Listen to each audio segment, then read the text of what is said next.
বন্ধুরা, আপনারা কি এমন ঘর বা জায়গা দেখেছেন যেটি দেখার পর আপনারা সেগুলোর ওপর বিশ্বাস করতেই পারবেন না যে দুনিয়াতে এমনও ঘর রয়েছে? যেমন আপনারা কি পাহাড়ের উপর এমন ঘর দেখেছেন? আপনারা কি পানির ওপরে ভাসমান গ্রাম দেখেছেন যার উপরে বানানো ঘরে মানুষ বসবাস করে? তো বন্ধুরা, আজকের এই ভিডিওতে আমি আপনাদের এরকমই কয়েকটি জায়গার কথা বলবো যা দেখলে আপনার বিশ্বাসই করতে পারবেন না যে এরকম জায়গায়ও মানুষ থাকতে পারে। তাহলে আর কথা না বাড়িয়ে চলুন ভিডিওটি শুরু করা যাক। Brazilian favela. বন্ধুরা, এই জায়গাটি দেখতে আপনার কাছে অনেক সুন্দর লাগতে পারে, কারণ এখানকার বাড়িগুলোর গঠন ঠিক এরকম। এখানকার রঙিন বাড়ি দেখতে সারা বিশ্ব থেকে মানুষ আসে, তবে পর্যটকদের এখানে আসার কারণ শুধু এই রঙিন বাড়ি নয়, এই বাড়িগুলোর গঠনও রয়েছে। ফাভেলার সকল ঘরই এমনই সকল অনন্য ডিজাইন দিয়ে তৈরি যা দেখতে একতলা বাড়ির মতো মনে হলেও প্রকৃতপক্ষে এটি সুন্দর দোতলা বাড়ি। এগুলো দেখতে সুন্দর হলেও এটির একটি ডার্ক সাইড রয়েছে, তা হলো কোনো অপরিচিত ব্যক্তি ফাভেলা একা ঘুরতে পারবে না, না সে ফাভেলার ভেতরে প্রবেশ করতে পারবে, কারণ এখানে ব্রাজিলের বড় বড় সব গ্যাংস্টাররা রয়েছে এবং যে কোনো সময় যে কোনো দুই টিমের ভেতরে এই গ্যাং ওয়ার শুরু হয়ে যায়, যার কারণে কোনো ব্যক্তি এখানে একা যেতে চায় না। যদি আপনারা কোনো গাইডের সাথে যান তাহলে আপনার কোনো ক্ষতি হবে না। এছাড়াও ফাভেলা এমন একটি জায়গায় অবস্থিত যেখানে প্রতি বছর বর্ষায় ঝুঁকি বেড়ে যায়, কারণ সমুদ্র থেকে প্রবল বাতাস এবং প্রবল বৃষ্টিপাত নিয়ে আসে যা ভূমিধসের ঝুঁকি সৃষ্টি করে। এ কারণে এখানকার গভর্নমেন্ট দ্বারা বড় বড় সাইরেন লাগানো রয়েছে। Jiangxi ওয়াংজিয়ান valley, China. বন্ধুরা, চীনের এই ভ্যালি বিশ্বের অন্যতম সুন্দর স্থান, কারণ এই ভ্যালিতে তৈরি হওয়া ঘরগুলোকে খুবই ইউনিক উপায়ে বানানো হয়েছে, যা কিনা পুরোপুরি বাতাসে ঝুলে রয়েছে। এই ঘরগুলোর একটা অংশ পাহাড়ের উপরে রাখা হয়েছে, বাকি ঘরগুলো বাতাসে ঝুলে থাকে। এসব ঘরের নিচে কংক্রিট পিলার ব্যবহার করা হয়েছে, যা কিনা খুবই শক্তিশালী, যার কারণে এসব ঘর নড়চড়া করে না, পিলারের ওপর শক্তভাবে দাঁড়িয়ে রয়েছে। আজকের সময় তো এখানের উপরের গ্রামে যাওয়া সকল সুবিধা রয়েছে, চলার জন্য সিঁড়ি রয়েছে এবং সাথে বাউন্ডারিও তৈরি করা হয়েছে। এক সময় তো এখানে ওঠার জন্য না ছিল কোনো সিঁড়ি, না ছিল কোনো বাউন্ডারি। মানুষদের নিচ থেকে উপরে যেতে কতটা কষ্ট পোহাতে হতো তা সেখানে যারা গিয়েছিল আগে তারাই বলতে পারবে। Floating village in Cambodia. বন্ধুরা, এই জায়গাটি পৃথিবীর এমন জায়গা যেটা কিনা পানির ওপরে তৈরি। এখানে প্রতিটি বাড়িতে প্রত্যেকের নিজস্ব একটি নৌকা থাকে, কারণ নৌকা ছাড়া এখানে ভ্রমণ করা অসম্ভব। আপনারা যদি পানিতে সাঁতার কাটে এক জায়গা থেকে অন্য জায়গায় যান তাহলে আপনি পানির নিচের জীব দ্বারা বিপদে পড়তে পারেন, কারণ এখানে পানিতে সাপ কুমির দুটোই রয়েছে। এখানকার মানুষ তাদের দৈনন্দিন কাজ করতে মাছ ধরে এবং সেগুলো বাজারে বিক্রি করে। এছাড়াও এই গ্রামের কাছাকাছি একটি রেস্টুরেন্ট রয়েছে, যে কোনো পর্যটক যারা এই গ্রামে বেড়াতে আসে তারা এই রেস্টুরেন্টে খাবার খেতে আসে। এছাড়াও এই ভাসমান গ্রামের কাছে একটি ভাসমান বনও রয়েছে যা বছরের 12 মাস জলের নিচে ডুবে থাকে। প্রচুর পর্যটক এই জায়গাটিকে দেখতে আসে এবং এখানে নৌকা চালানোর বেশিরভাগই মহিলা।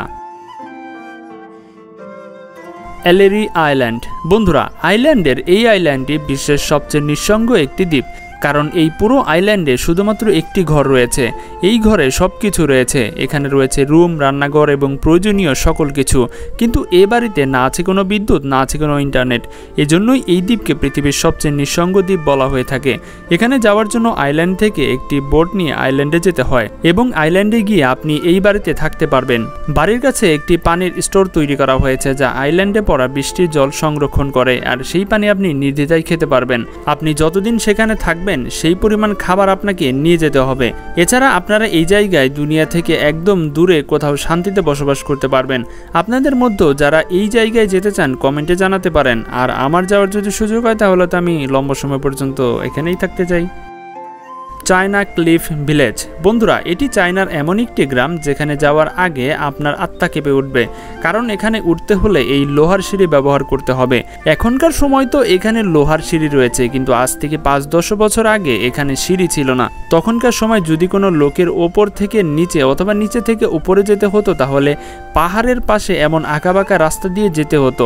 এটি এতটাই বিপজ্জনক যে যদি একটি পা পিছলে যায় তাহলে আপনি অনেক নিচে গভীরে পড়ে যাবেন। এই গ্রামের লোকেরা সাধারণত ছাগল লালন পালন করে থাকে, ধান, গম এবং পাহাড়ি উৎপাদন করে তারা জীবনযাপন পরিচালনা করে। Freedom cave. বন্ধুরা, এটি একটি কৃত্রিম আইল্যান্ড যা কানাডার ক্লিউকার্ড সাউন্ডের মধ্যে অবস্থিত। এটি সুন্দর কৃত্রিম আইল্যান্ড। এই আইল্যান্ডে থাকা এক দম্পতিরা বানিয়েছে, যে কিনা আইল্যান্ডের ওপর সবুজ শাকসবজি উৎপাদন করে এবং অনেক গাছগাছালিও লাগিয়েছে। তারা তাদের নিজস্ব দ্বীপে যে সবজি খায় তারা সেগুলো চাষ করে খায়, এবং যদি তাদের কিছু কিনতে যেতে হয় তাহলে তারা নিকটবর্তী সুপার মার্কেটে গিয়ে কেনাকাটা করে। এই দম্পতির আইল্যান্ডটি 1991 সালে তৈরি করা শুরু করে এবং শেষ করে 1993 সালে। Reactor rotation house. বন্ধুরা, আপনারা কি এমন বাড়ি দেখেছেন যা একটি স্তম্ভের ওপর নির্মিত এবং বাতাসের সাথে সাথে সেটা ঘুরতে থাকে? যত দ্রুত বাতাস চলে তত দ্রুত এই ঘরটি ঘুরতে থাকে। এই ঘরটি সম্পূর্ণরূপে গ্লাস এবং কাঠ দিয়ে তৈরি। আর এমন নয় যে এই খুঁটিটি এই বাড়ি তৈরির জন্য মাটিতে পুঁতে রাখা হয়েছে। এই খুঁটি তৈরির আগে এখানে একটি ভিত্তি তৈরি করা হয়েছিল। এরপর এই খুঁটির ওপরে এমনভাবে ঘর তৈরি করা শুরু করে যাতে প্রথমে এই ঘরের ওপরে একটি ছোট বাক্স তৈরি করা হয় এবং তারপরে এতে ধাতব রড ব্যবহার করে এমন কিছু তৈরি করা হয়েছিল।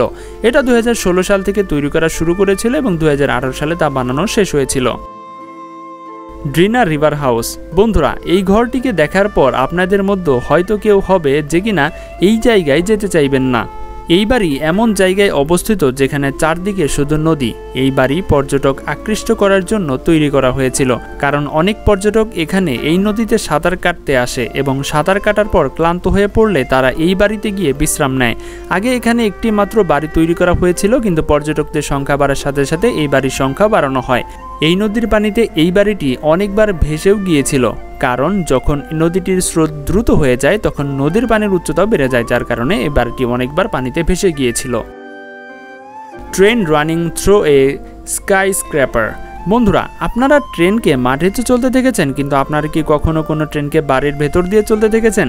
চীনের এই ট্রেনের ট্র্যাক এই স্ক্র্যাপারের মধ্য দিয়ে যায় এবং বিল্ডিংয়ের ভেতরে লোকদের অ্যাপার্টমেন্ট রয়েছে যারা এখানে বাস করে তাদের গোপনীয়তা মাথায় রেখে যখন ট্রেনটি তার স্ক্র্যাপারের মধ্য দিয়ে চলে যায় তখন ট্রেনের সব কিছু স্বয়ংক্রিয়ভাবে ঝাপসা হয়ে যায় যাতে বিল্ডিংয়ের ভেতরের দৃশ্য না দেখতে পারে কেউ। আর যখন বিল্ডিং থেকে বাইরে চলে আসে তখন আবার সবকিছু আগের মতো হয়ে যায়। Tuvalu island. বন্ধুরা, এটি একটি দীর্ঘ দ্বীপ ঘেরা একটি দেশ যার চারদিকে সমুদ্রের পানি। পশ্চিম মধ্য প্রশান্ত মহাসাগরের হাওয়াই এবং অস্ট্রেলিয়ার মধ্যে অবস্থিত, কিন্তু এই দেশটি খুব শীঘ্রই পানিতে ডুবে যাবে কারণ এটি সমুদ্রপৃষ্ঠ থেকে মাত্র 2 মিটার উপরে এবং এর সর্বোচ্চ অংশ মাত্র 4 থেকে 5 মিটার। এখন গবেষকদের মতে সমুদ্র প্রতি বছর 3.9 মিটার বৃদ্ধি পাচ্ছে, যার কারণে এই দেশটি মাত্র কয়েক বছরের মধ্যে পানিতে ডুবে যাবে। কিন্তু আজকের সময় এই দেশটি ঘোরার জন্য উপযুক্ত জায়গা। আপনি এখানে ঘুরতে যাওয়ার জন্য মাত্র একটি সোজা রাস্তা পাবেন এবং পাশে একটি বড় ট্র্যাকও তৈরি করা হয়েছে যার উপর দিয়ে এদেশের ফ্লাইটগুলি অবতরণ করে। যারা এখানে বসবাস করে তারা দুইভাবে তাদের বাড়ি তৈরি করে। প্রথমত, এক বাড়ি রয়েছে যেগুলো বাইরে থেকে দেখা যায় এবং আরেকটি হচ্ছে যারা তাদের জমির ভিতরে বাড়ি তৈরি করে, কারণ এখানে রাতে প্রচুর পরিমাণে বাতাস বইতে থাকে যার কারণে তখন তাদের ওপর ঘুমানো কষ্ট হয়ে যায়। এ কারণে তারা ঘরটি মাটির নিচে বানায়। এই দ্বীপে কোনো এটিএম নেই এবং ইন্টারনেটও নেই। যদি কেউ ইন্টারনেট ব্যবহার করতে চায় তাহলে তাকে সরাসরি অফিসে যেতে হবে, কারণ সেখানে আপনাদের ইন্টারনেটের ব্যবহারের সকল সুবিধা প্রদান করা হয়। তো বন্ধুরা, এটি ছিল মূলত আজকের ভিডিওটি কেমন লাগছে সেটা কিন্তু অবশ্যই কমেন্টে জানাবেন এবং হ্যাঁ, অবশ্যই চ্যানেলটি সাবস্ক্রাইব করবেন। ধন্যবাদ সবাইকে।